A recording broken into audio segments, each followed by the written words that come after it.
सम्राट चौधरी पर या जो अशोक चौधरी पर जो आरोप वो लगा रहे हैं, तो वो भाजपा के जदयू के अंदर की बात का अगर वो जान रहे हैं तभी तो ये बात वो कर रहे हैं। 60 लाख रुपया का एस्टिमेट क्यों बनाया, किसके लिए वो बनाया था?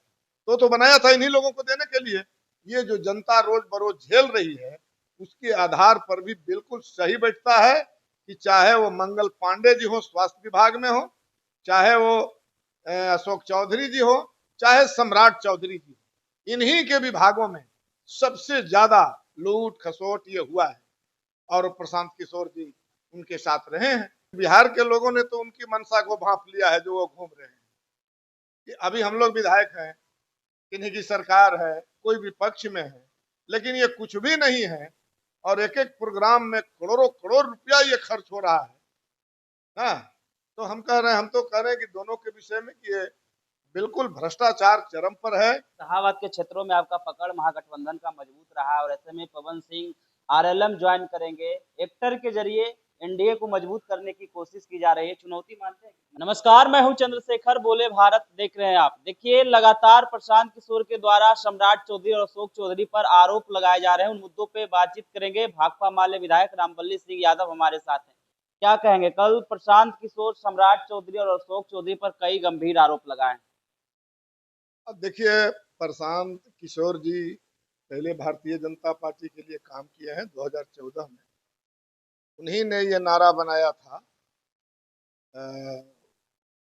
अब की बार मोदी सरकार, और तरह तरह के नारा, अच्छे दिन आएंगे, ये सब भाजपा के लिए प्रशांत किशोर जी नारा बनाते थे। उनका पूरा जो है चुनाव कैंपेन का संचालन करते थे। बाद के दिनों में नीतीश कुमार जी के लिए भी काम उन्होंने किया है। बिहार में बाहर है, नीतीश कुमार है, इस तरह के नारा। फिर उनके जो माने बड़ा टीम होता है राज्य स्तर का, देश स्तर का, उसमें सचिव, महासचिव, इस तरह के पदों पर वो रहे। तो वो भाजपा के जदयू के अंदर की बात का अगर वो जान रहे हैं तभी तो ये बात वो कर रहे हैं। तो सम्राट चौधरी पर या जो अशोक चौधरी पर जो आरोप वो लगा रहे हैं, तो हम उनके विषय में क्या जान रहे हैं। लेकिन प्रशांत किशोर जी जो कह रहे हैं तो उनके साथ वो रहे हैं, तो जरूर उनके अंदर की बात वो जानते होंगे, सही बात जानते होंगे, और तभी ये वो आरोप लगा रहे हैं। अब इस पर अशोक चौधरी, सम्राट चौधरी जी क्या सफाई देते हैं उनको, लेकिन ये सफाई देने से मैं समझता हूं कि जनरल पूरे बिहार भ्रष्टाचार के विषय में एकमत है कि ये 20 साल से जो एनडीए की सरकार चल रही है बिहार में, नीतीश जी की सरकार, मोदी जी, पहले सुशील मोदी थे, अब नरेंद्र भाई मोदी जी उनके साथ हो गए।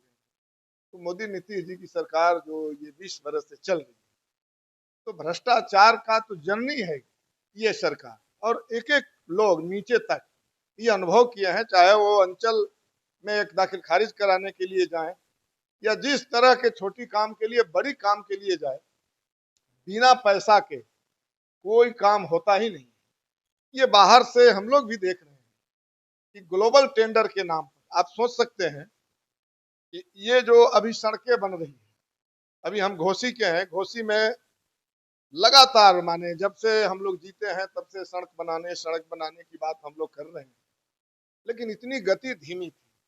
और अभी जितनी सड़कें हैं पूरे बिहार में, वो सारे सड़कें, पहली तो अशोक चौधरी जी ही उसके ग्रामीण कार्य विभाग के मंत्री हैं, और अशोक चौधरी ने पहली बात तो है कि सारे सड़कों को एक बार बनाने का तय। पहली बात बताइए कि सड़क के लिए जो कच्चा माल चाहिए, जो छरी चाहिए, जितना पैमाने पर सीमेंट चाहिए, क्या ये एकाएक महीना 2 महीना में उपलब्ध हो जाएगा? क्या नियत है इनकी, विकास की नियत है? दूसरा, ग्लोबल टेंडर के नाम पर एक प्रखंड के एक व्यक्ति को ठेकेदार बना दिया इन्होंने, हर जगह पूरे बिहार में। हमारे यहाँ 4 ब्लॉक है और सड़क 100 से ऊपर है, तो 4 ब्लॉक में 4 ठेकेदार नियुक्त कर दिए हैं। तो क्या इनकी नियत विकास की थी? ये 4 लोग से ही हमारा जो है संबंध रहेगा, कोई जानेगा भी नहीं, और वारा न्यारा हम कर देंगे, जनता के विकास हो, भाड़ में जाए, उससे क्या लेना देना है। तो ये तो हमें भी लग रहा है, हमें भी ये लग रहा है अभी ग्रामीण ये जो नगर विकास आवास विभाग है, उसमें अभी शहरी मुख्यमंत्री समग्र शहरी विकास योजना अभी ये खास तौर पर चला। विधायक के अनुशंसा पर योजनाएं ली जानी थी, लेकिन माने ज्यादातर जगहों में हमारे क्षेत्रों में भी काफी संघर्ष करना पड़ा हमको। इनके खिलाफ, अशोक चौधरी जी के खिलाफ, वहां के जिला पदाधिकारी के खिलाफ धरना प्रदर्शन करना पड़ा। हालांकि मैं जानता था कि जिला पदाधिकारी का इसमें क्या रोल है, जब मंत्री जी ही दबाव बनाए हुए हैं। लेकिन जो सिस्टम है, उस सिस्टम के खिलाफ मुझे धरना प्रदर्शन करना पड़ा, तब जाकर के नगर पंचायत कांको और नगर पंचायत घोसी की योजनाएं स्वीकृत हुई।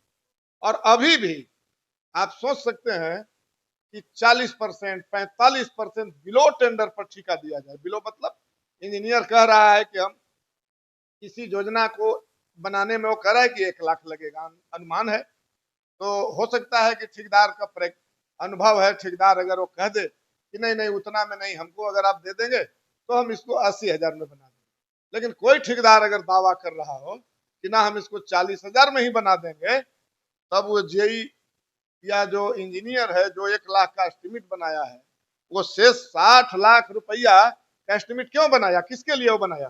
तो बनाया था इन्हीं लोगों को देने के लिए।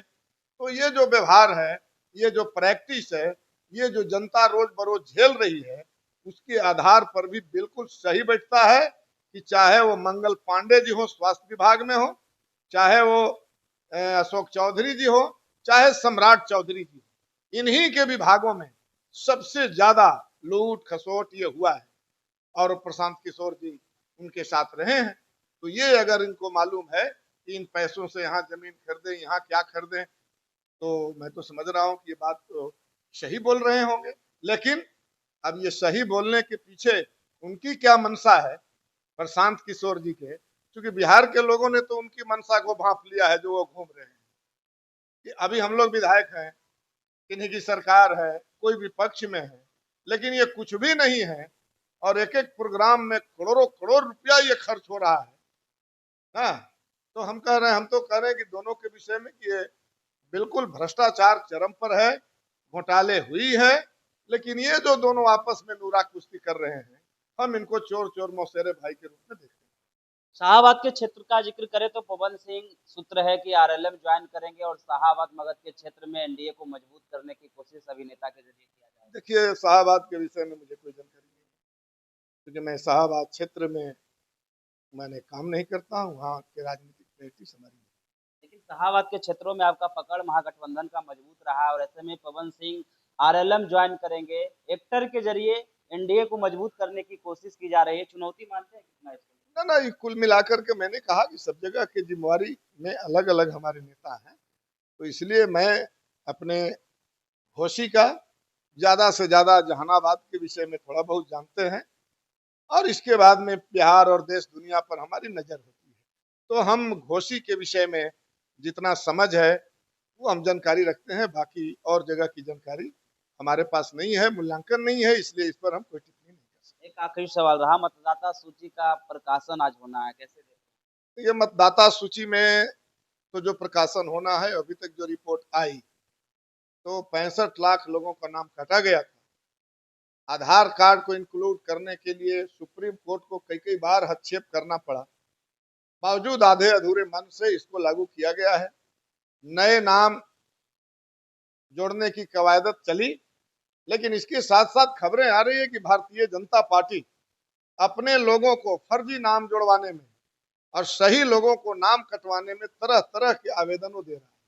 अभी हम लोगों को खबर आई है चंपारण से, चंपारण के ढाका विधानसभा में 80 लाख लोगों को नाम काटा गया है।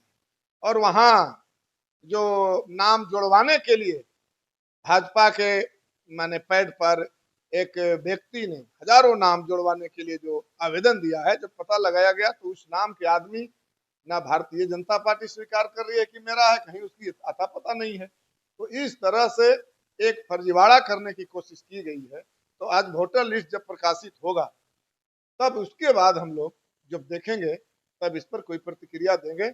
अभी तो हम लोगों ने जो संघर्ष किया, जो लड़ा, उससे लेकर के हमें उम्मीद है कि जो भी वोटर लिस्ट में नाम जुड़ा है अगर ये महागठबंधन हम लोग यात्रा नहीं निकालते, बिहार बंद नहीं करते, तो इस साजिश में भारतीय जनता पार्टी सफल हो जाती।